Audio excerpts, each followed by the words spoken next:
আজ আছে কাম নেই। তার যথাসাধ্য আমাদের দুভাইকে তো দিয়েছে, কিন্তু তখন আমরাও কথা দিয়েছিলাম যে সপ্তমের পেট আমরাই দেব। কত চিন্তা করলে তাহলে এই মুহূর্তে আমাদের কি করা উচিত?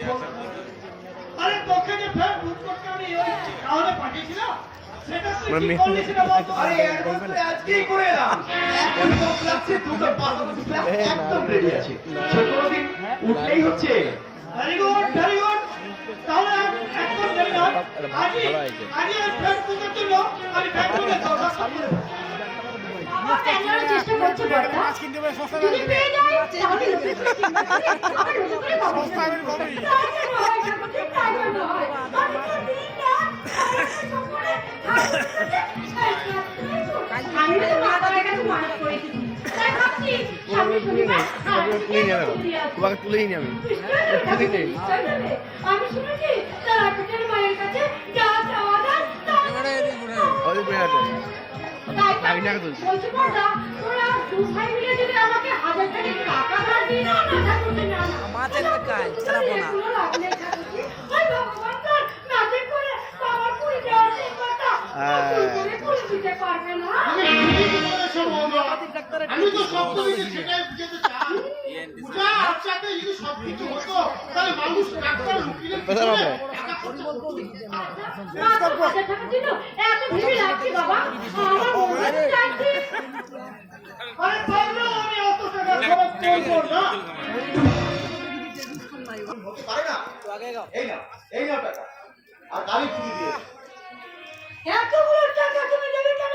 আর ওই টাকা তুমি কোথায় পেলে? কত টাকা তোমার?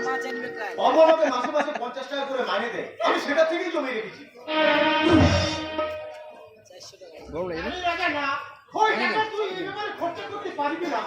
আরে আমি তো সত্যি ব্যাংকের থেকে লোনটা পেয়ে যাবো, তখন না আমার তুই দিস উচ্চ হয়ে গেছে বাহ বাহ বাবু বাহ, এই টাকাটা বড়টা কিংবা ছোটটা দিয়ে আপনি ফিরিয়ে দিতে পারতেন, তাহলে এতদিন যে আমরা তিন ছেলে বলে গর্ব করেছি তাহলে সেটা মিথ্যে। আমি আমি আপনার ছেলে নই বাবু, আমি চাকর। তাই চাকর হয়ে আমি বল পাইনি দিতে পারবো, ছেলে হয়ে আমি বাবার পাই আমি দিতে পারবো না বাবু, পারবো না, পারবো না। ওরে রাজা, আমি ভুল করে ফেলেছি রে রাজা, আমি ভুল করে ফেলেছি। তুই ছোট থেকে হাসি দেখ হাসি দিবে ক্ষমা কর বাবা, তুই রাজাকে ক্ষমা কর। আমাদের ছেড়ে দেওয়া টাকাটা তুই মাথায় তুলে নে। দাও দাও দাও। আমি সব কিছু সন্তানে ওকে চুলটা মুছে দিলাম। এই সব কথা শুনে আমার মাথার যন্ত্রণাটা শুরু হয়ে গেল। বাহ, রাজার মতো সন্তান থাকতে তোমার আর চিন্তা কিসের বাবা? তোমার একটা ব্যাপারে আমি তোমার অনুমতি চাই বাবা। ওই ইমরানের জন্মদিনে প্রতি বছরের মতো আমিও এবছর পার্টি দিচ্ছি। প্রতি বছরই তো আমি 5-7 হাজার টাকা খরচা করে ইমরানের জন্মদিন করি, কিন্তু এখন আমার যা অবস্থা। না না না, আরে এমন তো কোনো ইমরানের জন্মদিনের পার্টির পুরো খরচটা আমি করি। তবুও যারা আমার কাছে টাকা পায় তারা তো বলবে আমি তাদের টাকা শোধ না করে ঘরে আমি উন্নত করছি রে, ঘরে বসে আমি আনন্দ করছি। তাহলে আমাদের বাজে খরচা কমাতে বলে তুমি নিজে এত বাজে খরচা করছো কেন বাবা? আপনি বাজে খরচ করে এখন কেউ বলতে পারবে না। আমি বলছি ওই তোমার মুখের ওই দামি সিগারেটটা ফেলে দিয়ে যদি বিলুন নেশাটা ধরতে না, তাহলে হয়তো অনেক টাকা বেঁচে যেত।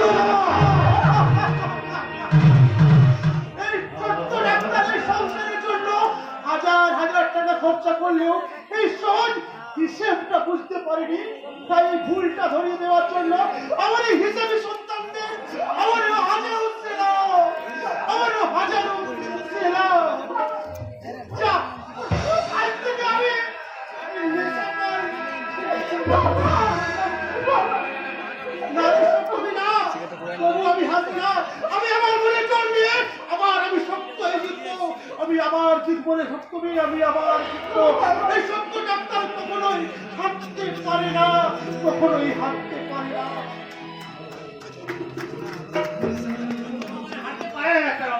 তারা তো নতুন চেম্বার খোলার জন্য ব্যাংক থেকে আপনাকে 1 লক্ষ টাকা লোন দিতে রাজি হয়েছে।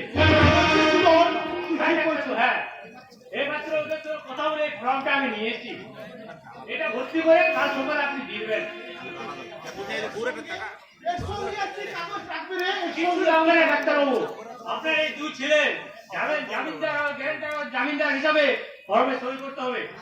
সামান্য সই করলে যদি আমি এই বিপদ থেকে উদ্ধার পাই, তাহলে ওরা তো হাসি মুখে আমার পাশে এসে দাঁড়াবে। ব্যাপারটা আমাকে একটু বুঝতে দিন। চেষ্টা কি? কিছুই না ম্যাডাম, কিছুই না। ডাক্তারবাবু যে সময় মতো টাকাটা ফেরত দেবে, ছেলেরা তার গ্যারান্টি থাকবে। কিন্তু আমরা সই করার পর আমাদের টাকাটা ফেরত না দেয়, তাহলে তো ব্যাংক আমাদেরই ধরবে। তুই কোনো চিন্তা করিস না, পরে আমি গবেষণাটা শেষ করতে পারলেই লাখ লাখ টাকা রোজগার করবো। তারপর আমি সবাইকে সব দেয়া আমি শোধ করে দেবো রে। ডোন্ট মাইন্ড বাবা, এই সময় তোমাকে আমরা সাহায্য করতে গেলে একদম সর্বশান্ত হয়ে যেতে পারি।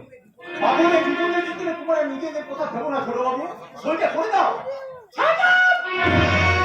আমাদের খাওয়া ব্যাপারে তুমি একদম নাক করাবে না। মনে রাখিস, যার বোঝা তাকেই বইতে হয়, আর যে ধার করে শোধ করার দায়িত্বটা কিন্তু তার একা। দিতে পারি না, অথচ বউকে জন্মদিনে পার্টি দিতে পারছিস। তোরা মানুষ নয়,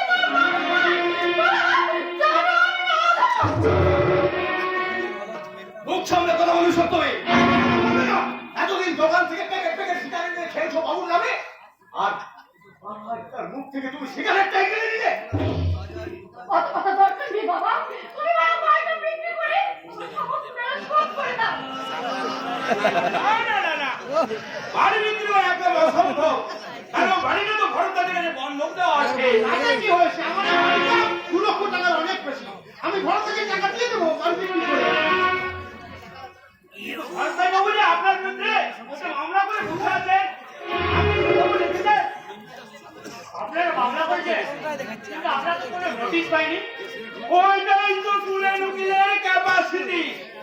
তাই আদালত একতরফা একটা হুকুম দিয়েছে।